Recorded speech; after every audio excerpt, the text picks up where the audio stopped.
तुमचा द्वेष करणाऱ्यांचा द्वेष करू नका.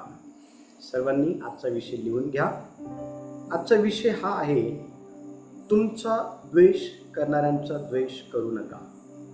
आणि पवित्र शास्त्र ज्या वेळेला आपण वाचतो तर नवीन करारामध्ये आपल्याला द्वेषाविषयी अनेक ज्या काही गोष्टी आहेत त्या पाहायला भेटतात. आणि देवाने अतिशय स्पष्टपणे द्वेषासंदर्भात काही आज्ञा ज्या आहे ना, त्या शुभवर्तमानामध्ये विश्वासणाऱ्यांना किंवा देवावर विश्वास ठेवणारे जे लोक आहेत त्यांना दिलेले आपल्याला पाहायला भेटतात. मग आजचा हा जो विषय आहे, तुमचा द्वेष करणाऱ्यांचा द्वेष करू नका, त्यातला पहिला जो मुद्दा आहे तो लिहून घ्या. त्यातला पहिला मुद्दा, तुमचा द्वेष करणाऱ्यांचा द्वेष का करू नका. त्यातला पहिला मुद्दा, ख्रिस्ताच्या शिकवणीचं पालन करा. पहिला मुद्दा लिहा. ख्रिस्ताच्या शिकवणीचं पालन करा. आता ख्रिस्ताची शिकवण काय आहे हेच आपल्याला जर माहिती नाहीये तर आपल्याला कधीही ह्या गोष्टी समजणार नाही की द्वेष करणं हे पाप आहे किंवा द्वेष करणं हे देवाला जे आहे ते मुळीच आवडत नाही. आणि आज पवित्र शास्त्र जर आपण बारकाईने जर वाचलं तर अनेक गोष्टी द्वेषासंदर्भात ख्रिस्ताच्या शिकवणीतून ज्या आहे ना त्या आपल्याला समजण्याकरता मदत होत असते. आणि लक्ष द्या, हा जो विषय आज आपण शिकत आहोत, तुमचा द्वेष करणाऱ्यांचा द्वेष करू नका, यातला जो पहिला मुद्दा आहे, ख्रिस्ताच्या शिकवणीचं पालन करा, तर हा मुद्दा समजून घेण्याकरता आपण मत्तेचं पुस्तक 5वा अध्याय आपण काढू आणि 5व्या अध्यायाचं जे वचन 44 आहे ते आपण वाचणार आहोत. आणि आजचा हा जो विषय आहे हा आपण समजून घेणार आहोत. कोणीतरी मत्तेचं पुस्तक 5वा अध्याय आणि वचन 44 वाचण्यासाठी मदत करा. आणि बघा त्या ठिकाणी काय लिहिलेलं आहे ते आपण समजून घेऊया. मी तर तुम्हाला सांगतो, तुम्ही आपल्या वैऱ्यांवर प्रीती करा आणि जे तुमचा छळ करतात त्यांच्यासाठी प्रार्थना करा. पुढे वाचा. म्हणजे तुम्ही आपल्या स्वर्गातील पित्याचे पुत्र व्हाल, कारण तो वाईटावर व चांगल्यावर आपला सूर्य उगवतो आणि धार्मिकांवर व अधार्मिकांवरही पाऊस पाडतो. येस व्हेरी गुड ताई. मी तर तुम्हाला सांगतो, तुम्ही आपल्या वैऱ्यावर प्रीती करा, जे तुम्हाला शाप देतात त्यांना आशीर्वाद द्या, जे तुमचा द्वेष करतात त्यांचे बरे करा आणि जे तुमचा छळ करतात व तुमच्या पाठीस लागतात त्यांच्यासाठी प्रार्थना करा. Very good. आता बघा, ह्या ठिकाणी ही जी शिकवण आहे येशूची, ही जी शिकवण आहे ना, ह्या शिकवणीतून अतिशय स्पष्टपणे एक महत्वाची गोष्ट जी आहे ना ती विश्वासणाऱ्यांना सांगण्यात आलेली आहे. आणि ती गोष्ट जर कोणती आहे तर ती ही आहे की जे तुमचा द्वेष करतात ना त्यांचं बरं करा. जे तुमचा द्वेष करतात ना त्यांचा द्वेष करू नका, तर त्या उलट तुम्ही त्यांचं बरं करा. आणि बघा, ज्या वेळेला आपण पवित्र शास्त्र वाचतो तर पवित्र शास्त्रामधून आपल्याला हे समजण्याकरता मोठ्या प्रमाणात मदत होते की येशूचा अनेक लोकांनी द्वेष केला. इथपर्यंत येशूचा लोकांनी द्वेष केला किंवा इथपर्यंत लोकांनी येशूला छळलं की त्याला वधस्तंभावरती काय झालं माहिती का, देण्यात आलं. इथपर्यंत त्याचा छळ केला, इथपर्यंत जे आहे ना त्याचा द्वेष लोकांनी केला. आणि इथपर्यंत त्याला द्वेषाचा, छळाचा, श्रापांचा सामना करावा लागत असल्यानंतरही त्याचं जे हृदय आहे ते त्या छळणाऱ्या लोकांसंदर्भात किंवा त्याला श्राप देणाऱ्या लोकांसंदर्भात किंवा त्याचा द्वेष करणाऱ्या लोकांसंदर्भात कसं आहे माहिती का, तो अतिशय स्पष्टपणे त्याच्या पित्याकडे ही प्रार्थना करत आहे की हे देवा, जे माझा द्वेष करतात त्यांना क्षमा कर. हे देवा, जे मला श्राप देत आहे त्यांना आशीर्वाद दे. हे देवा, जे मला छळत आहे ना त्यांना तू काय कर माहिती का, क्षमा कर. बघा लूका सुवर्तमान 23 अध्याय आणि वचन 34 मध्ये प्रभू येशू ख्रिस्त हा द्वेष करणाऱ्या लोकांना कशा प्रकारे जे आहे ना क्षमा करत आहे किंवा कशा प्रकारे त्यांच्यासोबत वागणूक करत आहे हे आपल्याला लूका सुवर्तमान 23 अध्याय आणि वचन 34 मधून समजेल. बघा कोणतरी वाचा ते वचन 34. तेव्हा येशू म्हणाला, हे बाप्पा, यांना क्षमा कर, कारण हे काय करीतात हे यास समजत नाही. नंतर त्यांनी चिठ्ठ्या टाकून त्याची वस्त्र काढून वाटून घेतली. Very good. आता बघा प्रभू येशू ख्रिस्त जो आहे ना ह्या ठिकाणी आपल्याला हे पाहायला भेटतं की लोकांच्या द्वेषामुळं वधस्तंभावरती दिला गेलेला आहे. लोकांच्या छळामुळं प्रभू येशू ख्रिस्त वधस्तंभावरती दिला गेलेला आहे. लोकांच्या श्रापामुळं प्रभू येशू ख्रिस्त हा वधस्तंभावरती दिला गेलेला आहे. आणि प्रभू येशू ख्रिस्त हा वधस्तंभावरती असताना तो त्याच्या पित्याकडे ही प्रार्थना करत आहे की हे पित्या, यांना क्षमा कर. यांना म्हणजे कुणाला? जे माझं द्वेष करत आहे त्यांना, जे माझं छळ करत आहे त्यांना, जे मला श्राप देत आहेत त्यांना.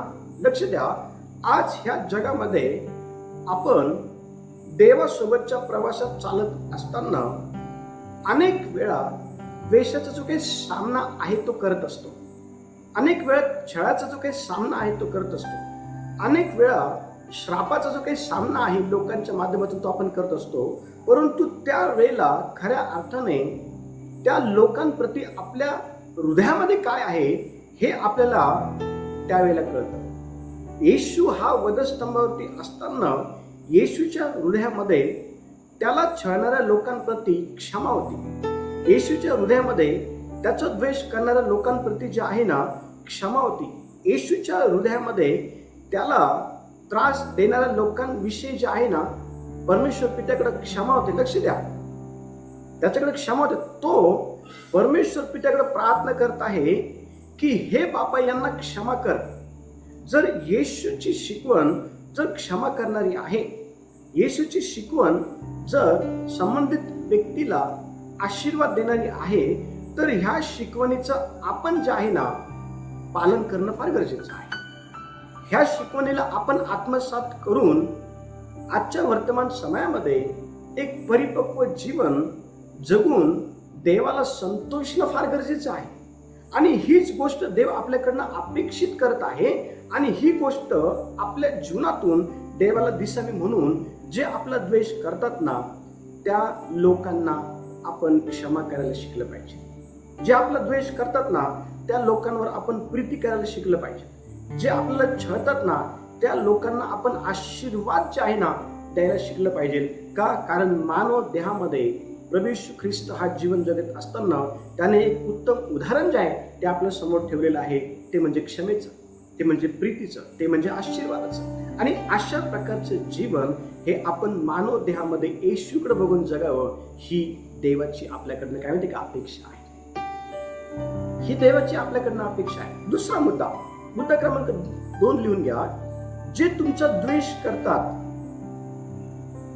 जे तुमचा द्वेष करतात ना त्यांचा द्वेष करू नका. यातला जो दुसरा मुद्दा आहे तो हा आहे, ज्या वेळेला लोक तुमचा द्वेष करतात ना त्यावेळेला द्वेष करणाऱ्या व्यक्तीला, द्वेष करणारा जो व्यक्ती आहे ना त्या व्यक्तीला प्रेमाने उत्तर द्या. अनेक वेळा ज्या वेळेला संबंधित व्यक्ती हा आपला द्वेष करतो आणि ही गोष्ट आपल्याला कळते त्यावेळेला आपल्या जीवनामध्ये त्या संबंधित व्यक्तीबद्दल जे आहे ना राग निर्माण होतो. आणि तो राग आपल्याला उकसवतो की त्याला आपण काहीतरी बरं वाईट म्हणावं. तो राग आपल्याला उकसवतो की आपण त्याचा अपमान करावा. तो राग आपल्याला इतकं काही उकसवतो की आपण त्याला त्याची जी खरी जागा आहे ना ती दाखवून द्यावी. पण लक्ष द्या, ज्या वेळेला आपण पवित्र शास्त्र वाचतो ना तर पवित्र शास्त्र आपल्याला अतिशय स्पष्टपणे हे सांगतं की ज्या वेळेला एखादा व्यक्ती आपला द्वेष करतो त्यावेळेला त्या व्यक्तीबरोबर आपण प्रेमाने जे आहे ना बोललं पाहिजे. त्या व्यक्तीला आपण प्रेमाने जे आहे ना उत्तर दिलं पाहिजे. पण आपण त्या व्यक्तीला प्रेमाने उत्तर देत नाही त्या व्यक्तीने जसं आपल्या बरोबर वर्तणूक केलेली आहे तशाच प्रकारची वर्तणूक किंबहुना त्यापेक्षा अधिक जास्त वाईट वर्तणूक जे आहे ना आपण त्या व्यक्तीबरोबर करत असतो. पण बघा रोमकरचं पत्र 12 अध्याय आणि वचन 21 काय सांगत आहे बघा. रोमकरचं पत्र 12 अध्याय आणि वचन 21 ज्यावेळेस आपण वाचतो ना तर संत पौल हा रोम येथील विश्वासणाऱ्यांना जे तुमचा द्वेष करतात त्यांच्या बरोबर तुम्ही कशा प्रकारे प्रीतीने वागलं पाहिजे या संदर्भात काही महत्वाची गोष्ट सांगताना आपल्याला दिसून येतो. कोणीतरी ती वाचण्यासाठी मदत करा. रोमकरचं पत्र 12 अध्याय आणि वचन 21. वाईटाने जिंकलं जाऊ नका, तर बऱ्याने वाईटाला जिंक. Very good. येस. आणि तिथे वाचा. वाईटाने जिंकला जाऊ नको, तर बऱ्याने वाईटाला जिंक. Very good. बघा देवाची जी काही शिकवण आहे तिच्यामध्ये आणि जगाची काही शिकवण आहे तिच्यामध्ये फरक आहे. देवाचं वचन अतिशय स्पष्टपणे आपल्याला हे सांगतं की जगाशी मैत्री देवाशी वैर आहे आणि जगाशी मैत्री ही आज जास्तीत जास्त मनुष्य धरून देवाविरोधामध्ये मोठ्या प्रमाणात जे आहे ना वाईट वागताना आपल्याला दिसून येतो. आज जर आपण जगामध्ये राहत आहोत तर मग आपल्याला जगाशी मैत्री करायची नाहीये. मग आपल्याला मैत्री करायची कशाची आहे तर देवाची आणि देवाच्या शिकवणीची. मग देवाची शिकवण काय सांगत या ठिकाणी की ज्या वेळेला एखादा व्यक्ती तुमचा द्वेष करतो त्यावेळेला त्या व्यक्तीबद्दल तुम्ही राग करू नये. त्या व्यक्तीला तुम्ही जे आहे ना अपमानित करू नये, त्या व्यक्तीची निंदा करू नये, त्या व्यक्तीला तुम्ही जे आहे ना धिक्कारू नये, त्या व्यक्तीचं सूड तुम्ही घेऊ नये, त्या व्यक्तीची उणीव जी आहे ना तुम्ही काढू नये, त्या व्यक्तीबद्दल इतरांना तुम्ही उकसवू नये. लक्ष द्या, आज अशाच गोष्टी ज्या आहे ना खऱ्या अर्थाने ज्या वेळेला एखादा व्यक्ती आपला द्वेष करतो ना तर आपण त्याच्या विरोधात करत असतो. पण वचन सांगतं या ठिकाणी की वाईटाने जिंकला जाऊ नको. जो व्यक्ती आपला द्वेष करतो ना त्या व्यक्तीला जिंकण्यासाठी आपण वाईट गोष्टींचा सहारा घेऊन त्या व्यक्तीवरती सरशी करत असतो. त्या व्यक्तीला जे आहे ना त्या व्यक्तीवरती आपण विजय प्राप्त करायचा प्रयत्न करत असतो. पण वचन काय सांगितलं माहिती का? वचन सांगतं तर बऱ्याने वाईटाला जिंक. आणि हीच गोष्ट आज लोक करत नाही. ज्यावेळेस मी लोक म्हणतो त्यावेळेला सर्वांसंदर्भात नाही, मी ज्यांना देव माहिती आहे त्यांच्या संदर्भात बोलतो. मी देवाची अपेक्षा काय आहे? देवाची अपेक्षा ही आहे की देवाच्या वचनाचा जर तुम्ही अभ्यास करणारे लोक आहात आणि देवाचं वचन जर तुम्ही समजून घेतलेलं आहे तर ते केवळ समजून घेण्यापुरतंच मर्यादित ठेवू नका, तर ते तुमच्या जीवनामध्ये लागू करणं अशा प्रकारे करा की ज्या वेळेला लोक तुमचा द्वेष करतील त्या वेळेला तुम्हाला त्या व्यक्ती बरोबर जे आहे ना चांगलं वागता येईल. कारण अनेक वेळा आपण ह्या ठिकाणी हे पाहतो, हे समजून घ्यायचा प्रयत्न केला पाहिजे की देवाची इच्छा ही आहे की आपण आपलं वाईट करणाऱ्या लोकांबरोबर जे आहे ना चांगलं वागलं पाहिजे. का माहिती का? कारण आपण जर त्यांच्याबरोबर चांगलं वागलो तर त्यांचं जीवन बदलल. आपण जर त्यांच्याबरोबर चांगलं वागलो तर कदाचित त्यांना पश्चाताप होईल. आपण जर त्यांच्याबरोबर चांगलं वागलो तर कदाचित ते क्षमा मागतील. आपण जर त्यांच्याबरोबर चांगलं वागलो तर कदाचित तुमच्या ठाई असलेला जो देव आहे ना तो ते बघतील. कारण वचन सांगतं की तुमची कृत्य लोकांसमोर जे आहे ना अशी असू द्या की त्यांनी तुमच्या कृत्यांना पाहून जे आहे ना स्वर्गातल्या देवाचं काय करा माहिती का? गौरव करा. त्यांनी स्वर्गातल्या देवाला तुमच्या कृतीतून जे आहे ना अनुभवावं. आणि बघा पवित्र शास्त्र ज्यावेळेस आपण वाचतो ना उत्पत्तीचं पुस्तक 50 अध्याय आणि 20 आणि 21 वचन त्या ठिकाणी अतिशय वाईटरित्या योसेपाला जे आहे ना वागणूक देण्यात आलेली होती त्याच्या भावाकडनं. त्याच्या भावांनी त्याचा द्वेष केलेला होता. त्याच्या भावांनी त्याला विकून दिलं होतं. त्याच्या भावांनी त्याचा रागराग केलेला होता. त्याच्या भावांनी त्याला जे आहे ना त्याचा तिरस्कार केलेला होता. खूप वाईट योसेपाचे भाऊ हे योसेपा बरोबर वागलेले होते आणि योसेपाने त्या सर्व भावांचा बदला जे आहे ते घ्यायला पाहिजे होता. पण तुम्हाला माहिती का योसेपा बरोबर त्याचे भाऊ हे इतके वाईट वागलेले असताना देखील योसेपाच्या अंतःकरणामध्ये त्यांच्याविषयी प्रेम आहे, त्यांच्याविषयी दया आहे, त्यांच्याविषयी आपुलकी आहे, त्यांना क्षमा करण्याचं हृदय योसेपाकडे आहे. आणि बघा, योसेफ हा उत्पत्तीचे पुस्तक 50वा अध्याय आणि 20 आणि 21 वचनातून काय आपल्या भावांशी संभाषण करते पहा. 20 आणि 21 वचन. तुम्ही माझे वाईट योजिले, पण आज पाहता त्याप्रमाणे अनेक लोकांचे प्राण वाचवावे म्हणून देवाने ते चांगल्यासाठी योजिले होते.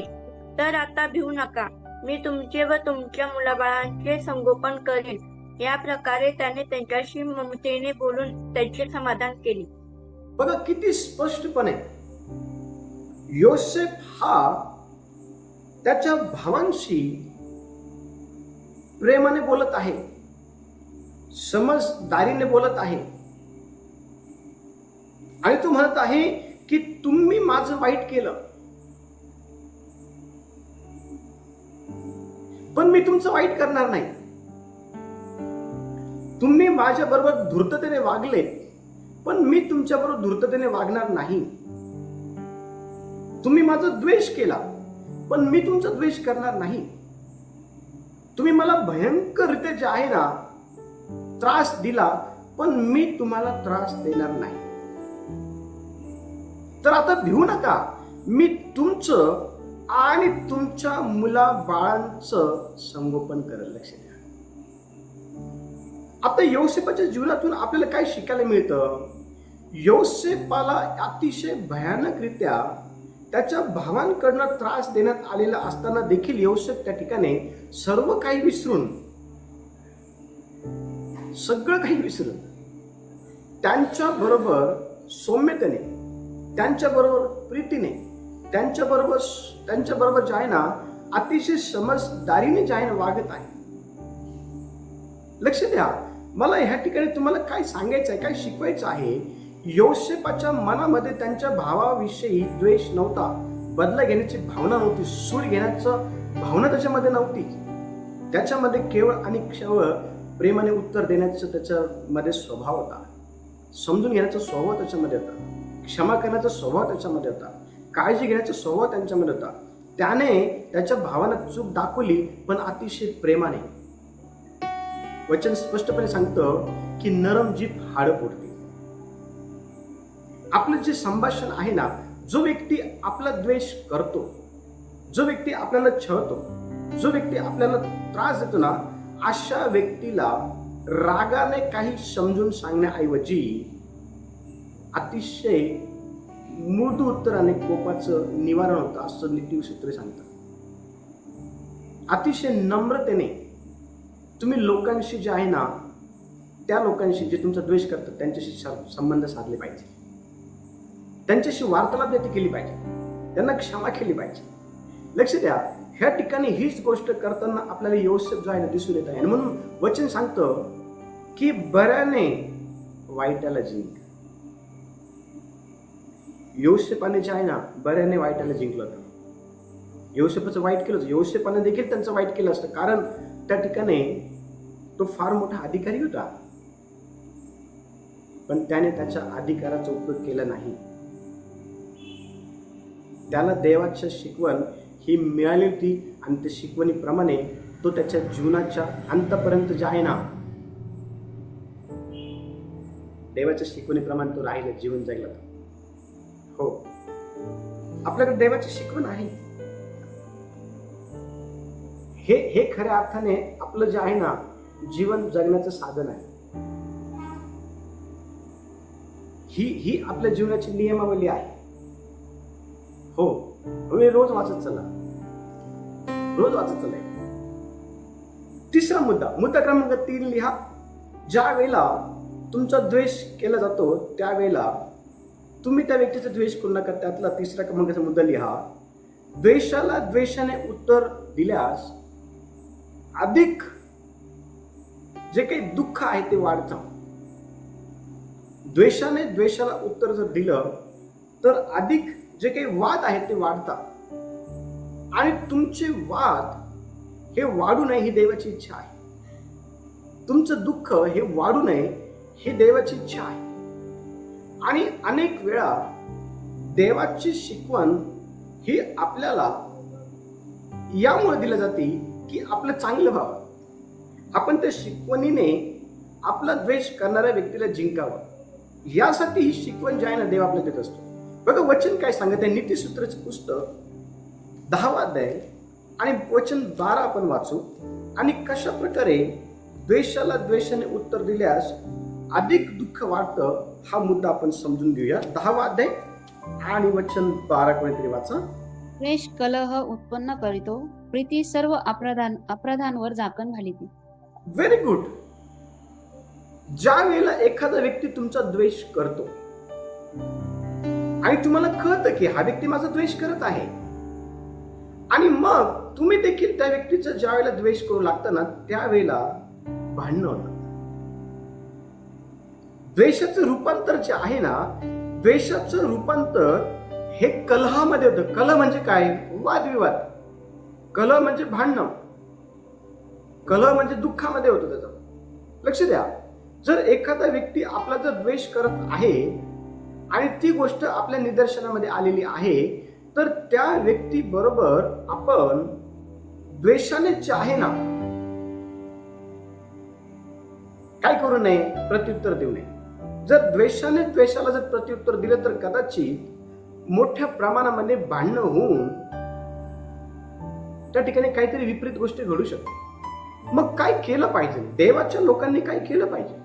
तर वचन सांगतं की जो आपला रागराग करतो, जो आपला द्वेष करतो ना त्या व्यक्तीवरती प्रीती करा.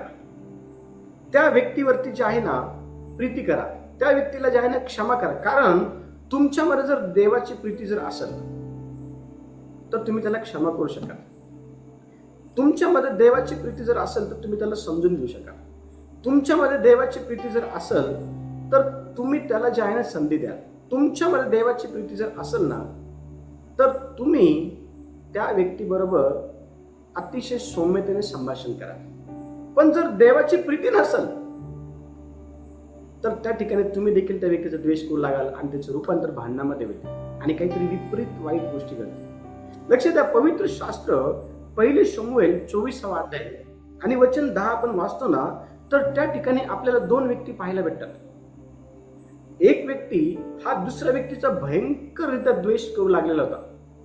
इतका की त्या द्वेषापोटी तो त्याला मारायचा देखील प्रयत्न करत होता. आणि तो व्यक्ती कोण माहिती का? तो व्यक्ती आहे शाऊल. शाऊलाने अनेक वेळा दाविदाला जे आहे ना मारायचा प्रयत्न केला. आणि दाविदाला शाऊलाने का मारायचा प्रयत्न केला माहिती का? कारण दाविदाबद्दल शाऊलाच्या मनामध्ये द्वेष होता. बघा वचन वाचू आपण 1 शमूएल 20 अध्याय, 1 शमूएल 24वा अध्याय आणि वचन 10 कोणीतरी वाचा. आज आपण आपल्या डोळ्यांनी पाहिले आणि परमेश्वराने आज उघडीत आपल्याला माझ्या हाती दिले होते. आपल्याला मारून टाकावे असे कोणी म्हटले, पण मी आपली गय केली. मी म्हटले की मी आपल्या स्वामीवर हात टाकू नये, कारण तो परमेश्वराचा अभिषिक्त आहे. Very good. आणखी कोणीतरी वाचा.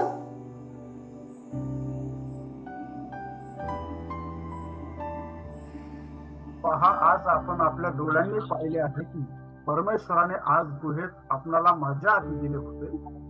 मारून टाकावे असे कोणी म्हटले, पण मी आपली गय केली नाही. मी म्हटले की मी आपल्या स्वामीवर हात टाकू नये, कारण तो परमेश्वराचा अभिषिक्त आहे. Very good. आता बघा ह्या ठिकाणी आपण काय पाहतो की शाऊलाच्या मनामध्ये दाविदाप्रती द्वेष होता आणि शाऊलाने दाविदाचा अनेक वेळा जीव यायचा प्रयत्न केला. अनेक वेळा. पण एक वेळ अशी आली की शाऊल हा दाविदाच्या तावडीत सापडला आणि दाविदाच्या जवळचे जे माणसं आहे ना ते म्हणाले की महाराज, चांगली संधी आहे ह्या शाऊलाला मारून टाकण्याची, त्याला मारून टाका.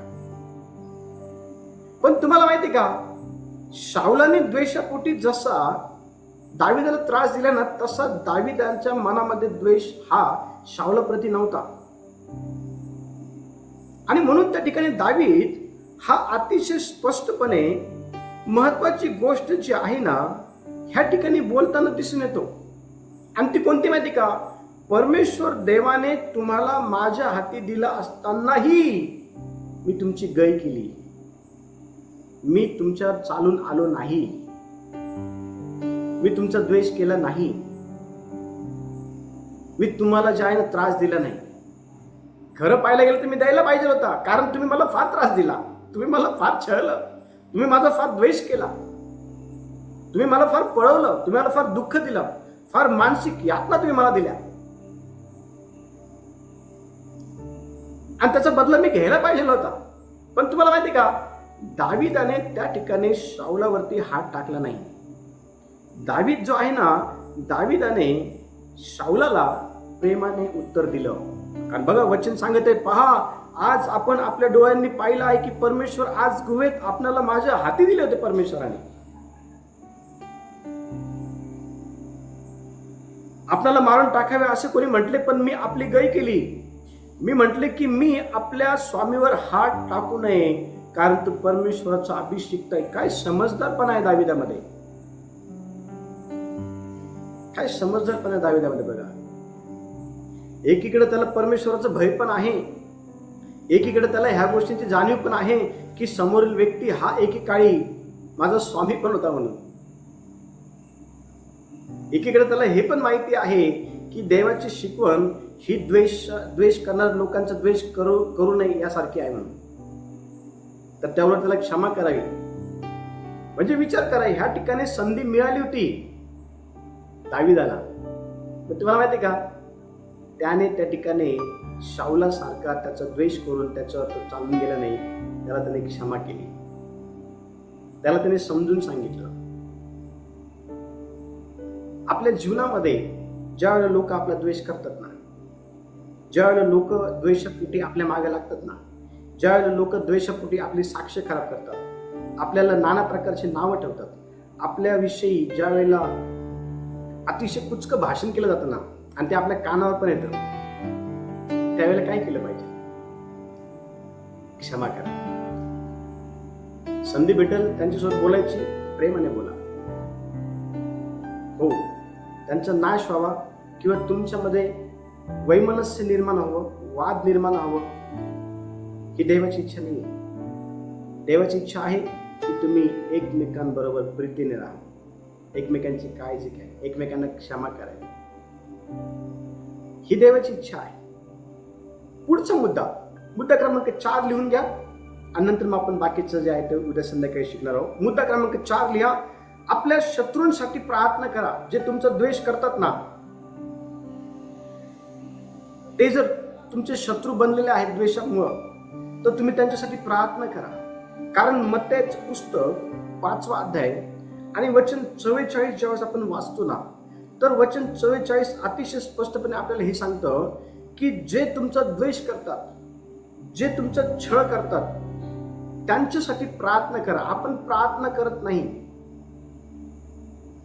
आपण बदला घेण्याचे विचार आपल्या मनामध्ये घोटमळत असतात.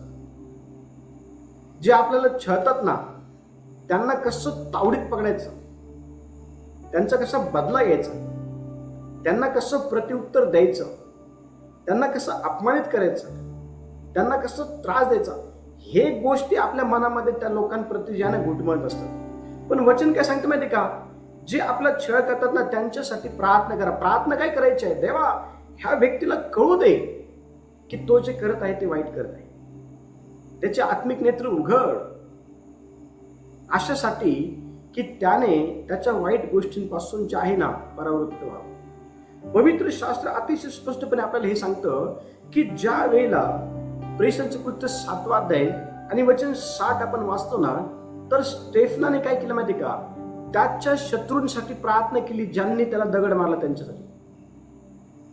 बघा वचन काय सांगत आहे, प्रेषणाचं पुस्तक 7वा अध्याय आणि वचन 60 काय म्हणते पहा. प्रेषित 7वा अध्याय आणि वचन 60.